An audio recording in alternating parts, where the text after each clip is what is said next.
How to add a watermark in Capcut. Hi everyone, welcome back to another episode. In this video, I'm going to let you know the ways to add watermark in Capcut.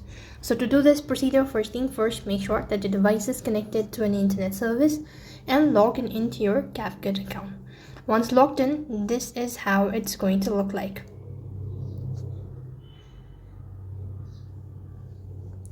Next thing, what you want to do is go to the edit section. And here you could go ahead and import a new video, or you could just start with the blank one. Let's say I'm going to go with this one. So in order to add a watermark or make your own watermark, you could go with this text feature. So go ahead and press the text button. Now click on add text. You can see right in the center there is this box stating enter text. Now what do you want to actually go ahead and add your watermark? So I'm going to go ahead and type in add a watermark. Let's see. Once you've actually done this, over here you could go with the style, change the font, whichever you like. Let's see, I'm gonna go with this one. You could also go ahead and change the color if you wanted so. Next thing you want to go is go to effects.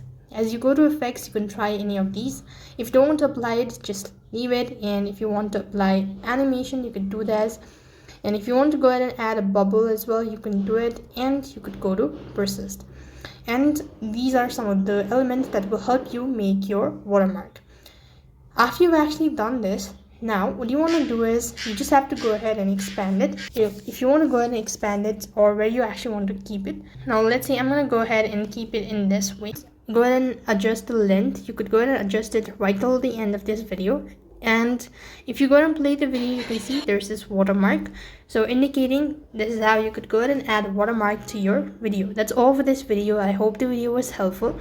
Make sure to like, share and subscribe to our channel. Thank you for watching. See you in the next video.